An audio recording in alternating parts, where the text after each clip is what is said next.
Hello everyone. I am Saurabh Sharma. I am pursuing PhD from Department of African Studies. I, on behalf of University Diplomatic Dialogue, an initiative taken by Department of African Studies, University of Delhi, welcome you all for this interesting session on Senegal-India relations, where we'll try to understand Senegal's history, independence struggle, its culture, society, and the relations between India and Senegal. So I'll just share my screen. I have prepared a PPT.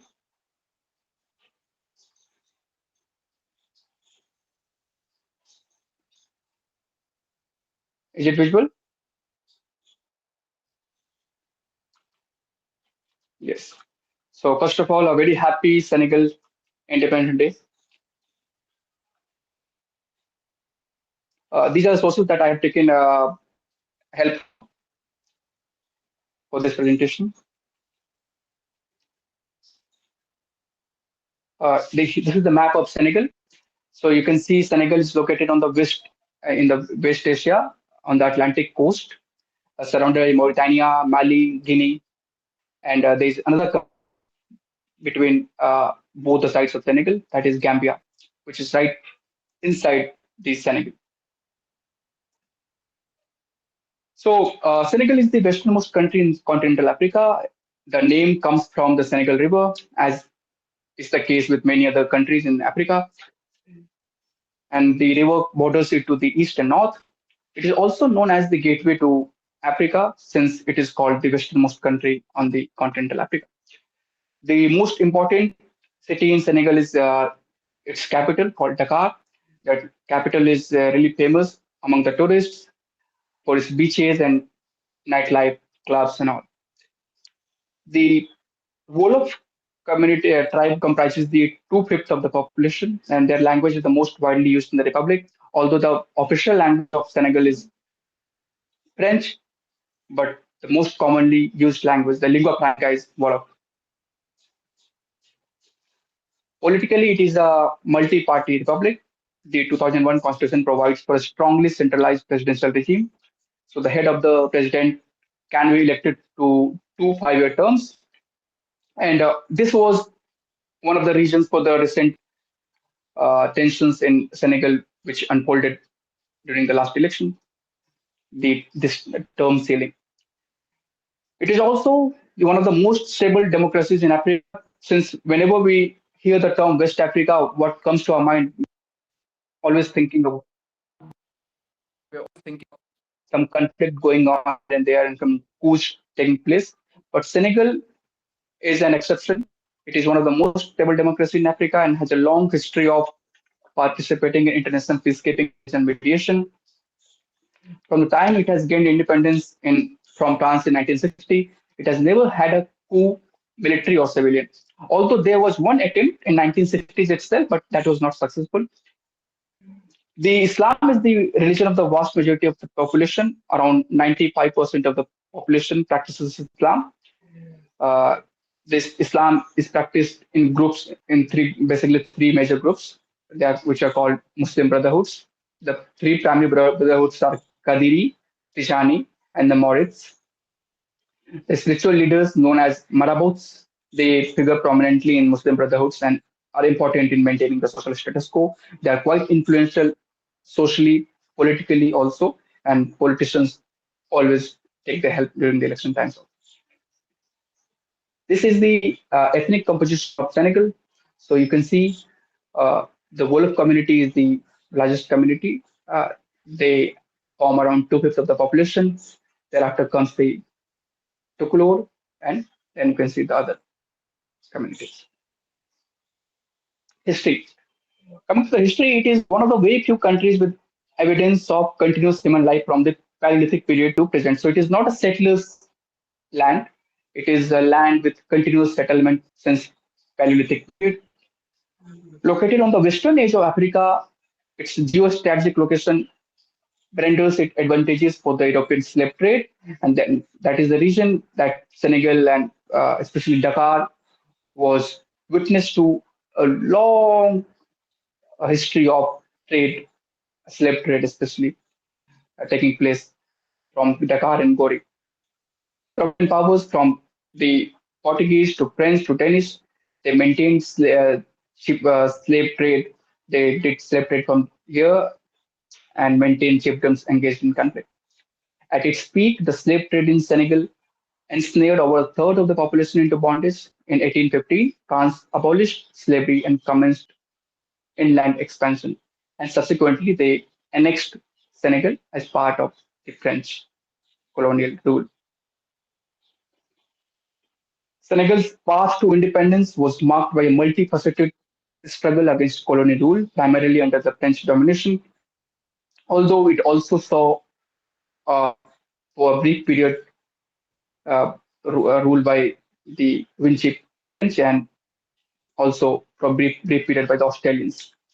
Spearheaded by political leaders as Leopold Sedar Senghor and Mamadou Dia, the independence movement gained momentum in the mid 20th century.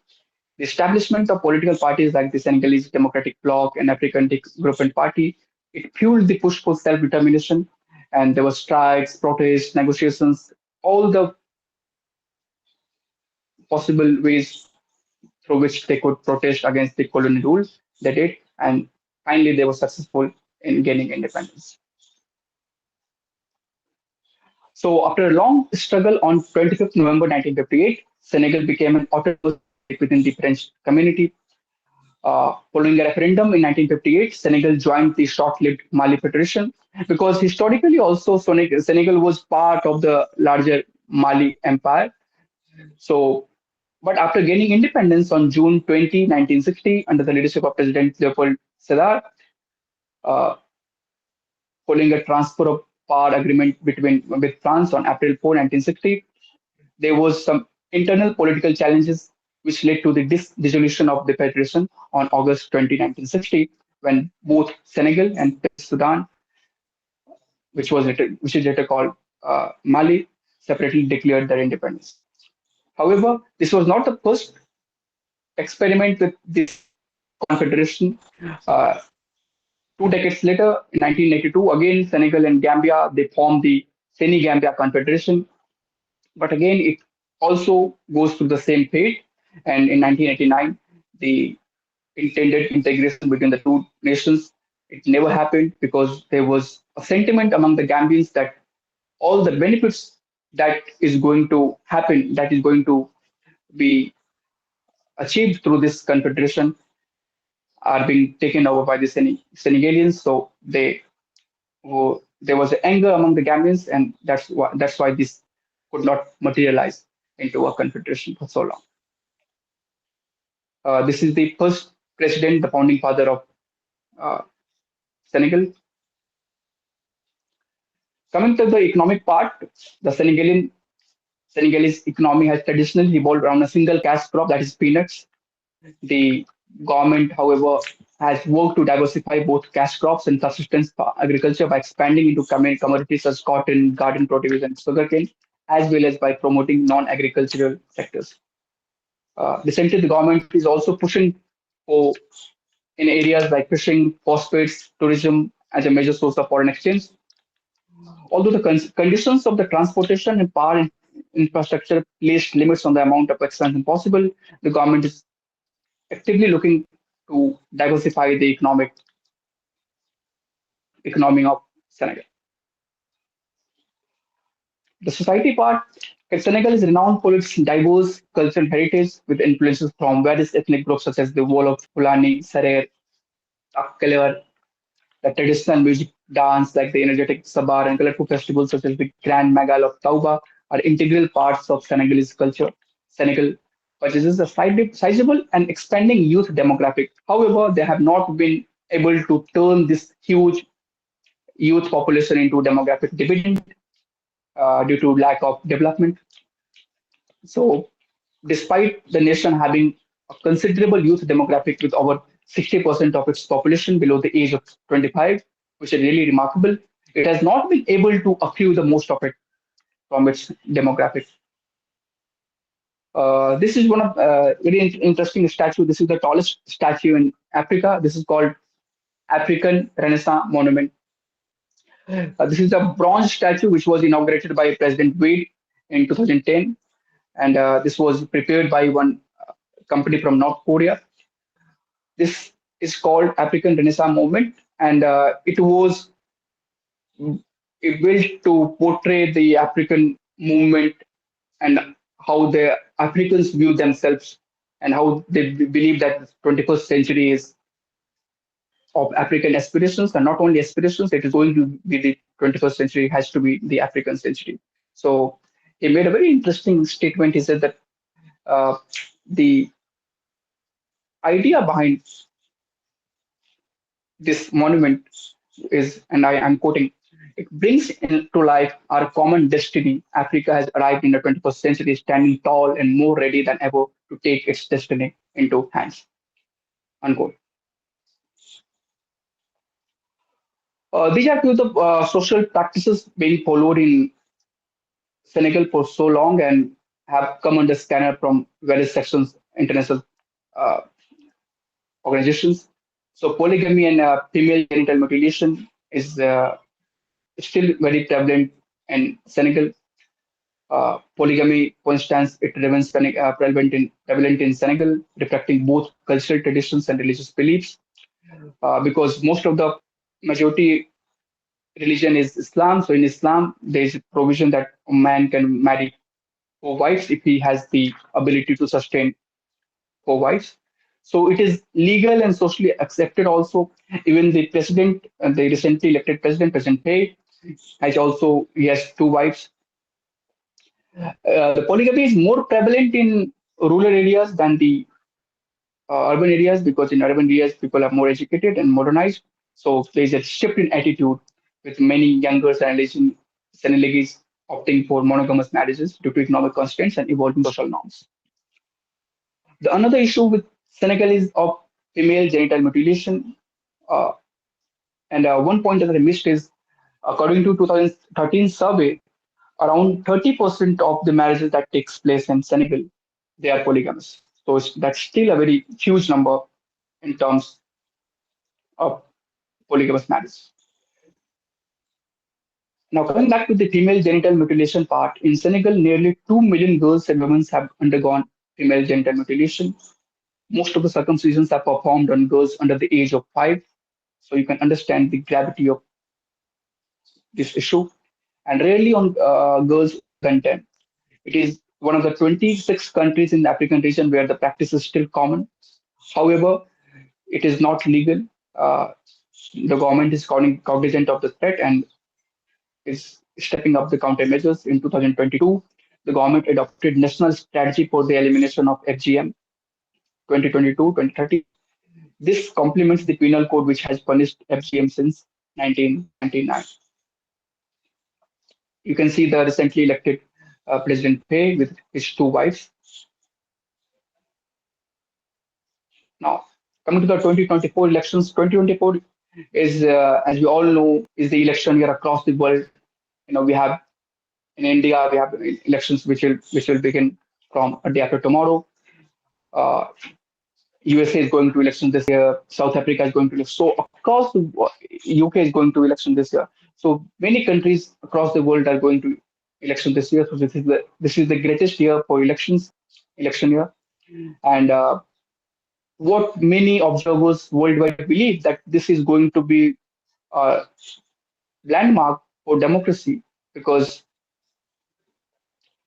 across the world there's a tendency of democratic backsliding taking place across the world, be it in the western part, west or east. So in this backdrop, the election results of Senegal, 2024 election results of Senegal, came as a beacon of hope. Uh, Despite facing substantial hurdles, including attempts by the former president Macky Sall to postpone the elections because there is a two-term limit on the presidential appointment. So President Macky Sall he had promised that okay, he will not appear for the third term. However, uh, he lately changed his mind and he postponed the election, which was due in February to December, last of the 2024. And this led to nationwide protests against him. And he had to succumb to the pressure of the civil society groups and society. This accomplishment is noteworthy considering the challenges faced by neighboring countries in West Africa, such as Mali, Burkina Faso, and Niger, which have all experienced coup in recent past since 2020. Now, coming to the Senegal-India relations part, since 1961, India has and Senegal have maintained diplomatic ties, establishing resident missions in Dakar and New Delhi, respectively. Both nations share cordial relations founded on the basis of mutual principles of democracy and secularism. Both are secular countries. Despite having majority religion, they both practice secularism. They are members of the non-alignment movement and G15. Their partnership encompasses various sectors such as urban transport, agriculture, fisheries, rural electrification, human resources development, and IT. Additionally, they also collaborate with Team 9, a framework involving India and the eight West Asian countries, and engage closely in multilateral forums like ECOWAS. Number of Indian diaspora in Senegal is around 2,000. Most of them are working for the Indian companies, working there on different projects, aided or under construction, supported by lines of credit from India. India has also contributed significantly to the food security of Senegal, being the largest supplier of rice, almost 90%, because rice is the staple diet of Senegal. So almost 90% of the broken rice imported by Senegal is from India. So you can see how dependent is on India for its staple diet. That diet is rice. India has also extended lines of credit to Senegal in such sectors as agriculture and irrigation, trans- transport, rural electrification, fisheries, women poverty alleviation, IT programs and equipments, medical, railways, uh, we have also seen, and in the same past, we have seen high level visits from both the sides. In 2022, the then Vice President Venkaiah Naidu visited Senegal, which was first high level visit at that level in 60 years. We also saw visit by the Senegalese President in 2015 during the uh, India Africa Foreign Summit, and again in 2018. Apart from that, both the leaders, Prime Minister Modi and the Senegalese president, have been meeting across different, uh, besides the different multilateral events that take place across the world. The government of India has also financed the development of garden, namely India Tiranga Park, the famous Renaissance monument in Dakar, which which I just mentioned few slides back. The work of development of garden has been completed, and India has a India shares very strong ties with Senegal, and there's a perception of India as a great friend in Senegalese people. And we hope that with these discussions and with the, these endeavors, we'll try to strengthen already strong ties between Senegal and India. Thank you. Now the floor is open for discussion. So if you have any doubt, any query, any question, or any comments to make, please do.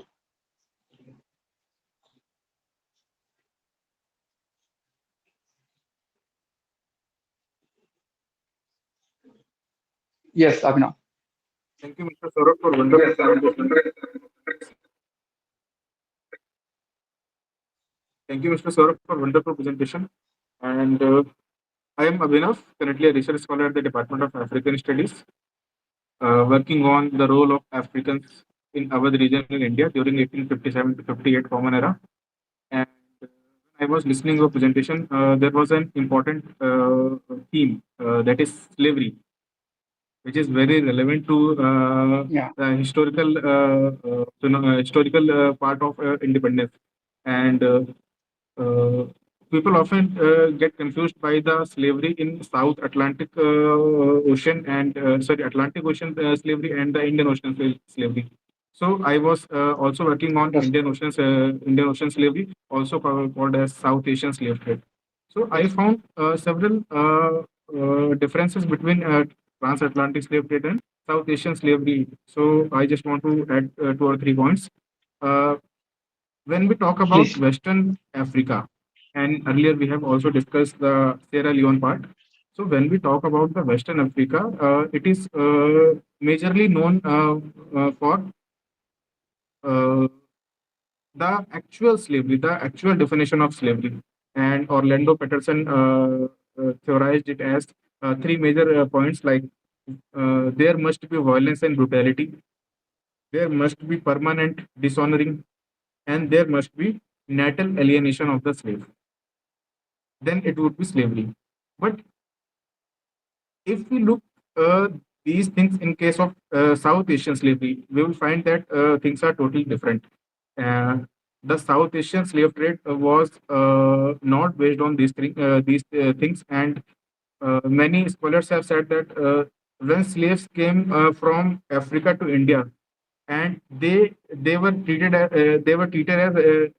relatives of their masters, and there are several examples that they ate together with their masters and they lived together in same house. And there are also several examples that many slaves in India, they rose to power and administrative positions, and they were treated like as kinship. The relation between slaves and their masters in South Asia was like kinship relation. But actually, if we see the Western Africa, it was totally different. So it is also a part of how India connect to Africa. The mantra of Vasudhaiva Kutumbakam, which we look is also the historical phenomena of India and Africa, that uh, we connect to Africa in different manner, and not just like the global North has treated the Africa. Thank you. Wonderful, Abhinav. Really great intervention. Uh, Anyone else? Hello Divya, everyone. would I you am like to add Divya Kumar. something? Yes, I just wanted to add some points. I am a PhD scholar in this Department of African Studies, and I'm part of the UDD team here. About the slavery point that Abhinav mentioned, I just wanted to add because I mostly focus on geography parts and ecological part. That is my interest. So the Gore Island of Gore Island of Senegal, people used to call it door of no return. So it is the home to where millions of Africans were shipped to the life of slavery in Caribbean and Americas. So they have named a place specifically by this door of no return. That is the point about slavery. And secondly, I will take out some points on ecology and like to showcase how diverse a small country like Senegal can have such a diverse ecology. So if you look at recently, the government is actually working towards, after 2012 they have this great project where they have this great green wall where they started in planting trees for 7,000 kilometer long. Okay, and it encompasses like different countries, and it is 16-kilometer wide. So that showcases how they are like working towards preserving their environment. That is something there. There are little points of interesting facts about Senegal, where we can say like there is the issue of killer hippopotamus, like in the several rivers in Senegal, the tributaries in rivers in Senegal. We can see that you usually see toys and cartoons of hippopotamus being so cute and everything, but there are killer hippopotamus. There is no case of crocodile like Sierra Leone, but there is killer hippopotamus which have killed a lot of fishermen, more than 55 fishermen in 10 years in Senegal. So that is a geography point out there if you want to know. Secondly, I would like 2 3 points are still there. Uh, there is a Lake Rose. Which is in English usually people call it Lake Rose because of the high level of salinity in the water, 10 times salty water of Lake Rose. It turns into pink. So pink landscape, pink river is out there. And I would just there is another point that this city called Fidot, sorry. Fidot is a small car-free island. So they have made an island specifically where there will be no automobiles or car would be there. And what they use clamshells in decorating and making their houses and cemeteries and church, everything. So they are focusing on their environment in that way as well.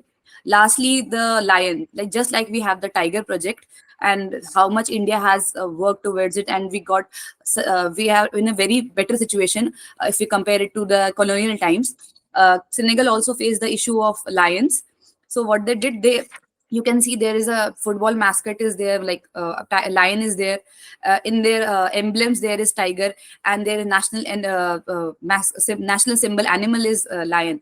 So what they did, there is only now, right now there is Neokolo Koba National Park, and like inside which they are working towards saving the lions as much as possible, because they have also faced the issues of hunting, and how it ultimately affected their own biodiversity in Senegal. So these are some ecological points that I wanted to add in this presentation. And of course, Saurav, it was a great presentation. Being a student of political science, it was very nice to know that there are several countries, and specifically Senegal, being a part of Africa, is working so hard for their preserving their democracy, and is still considered like one of the strong democracies. These are some points I wanted to add. Thank you so much, So everyone. interesting, Divya. You made some really very interesting points. And since you mentioned football, so let me just add, football is really popular in Senegal. People are really a great fan of football. Interestingly, in 2002, when Senegal defeated France in during the World War, World Cup, so they declared a holy public national holiday on the occasion because they defeated France, their colonial masters. So, and one more thing which I just forgot. So I'll just ask Aarti to add something if she wants.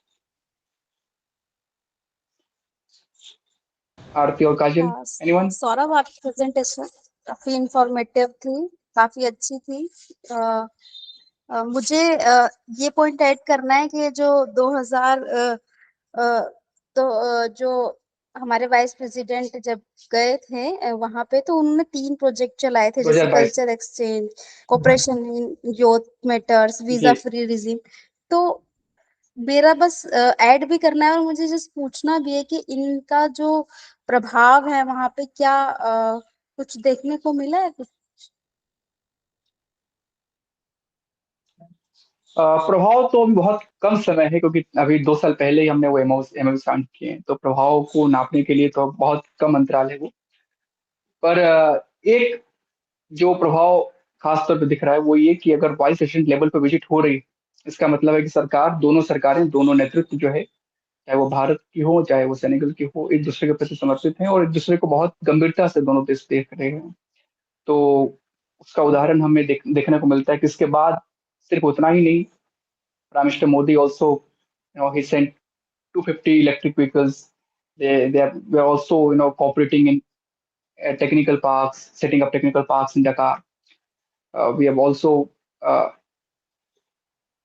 we are also, asking the Senegalese to come to India and learn in our IITs, IIMs. So these are things are happening. As far as the uh, advantage of all those three MUs that were signed in 2021 is concerned, it's still very short time to analyze all those things, but we're moving in the right direction. And since the the president of Senegal was just elected, although interestingly he was a proxy candidate because the main candidate was not allowed to contest. So the who is the now prime minister? So Prime Minister Sonko, he was the main leader of opposition, and he was leading the agitation against uh, President Sall. But since he was barred from contesting election, so he asked President Pei, and again Pei was also arrested. And why? Because he posted in support of Sonko on Facebook. So he was arrested for 11 months. He was in jail, and when he came back, and since he was the candidate, people voted in his favor, and around 54% votes people voted in his favor, and he has become the youngest president in Africa.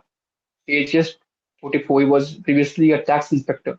So we look forward to a better relations forward because they have a young leadership, and within 2 months we will also, be ready with our results, electoral results. So whoever comes to, part. I hope the relations between India and Senegal will reach new heights in the coming days. Okay, so I think we are done with the discussion part. I thank you all for taking part in this discussion, and we look forward to more such interactions whereby we can discuss, talk, and also analyze the trends, history, and how we can contribute as part of the academia to bring changes and suggest the government and the policymakers. So I thank you all, and with this we wrap up this session. Uh, Thank you so much.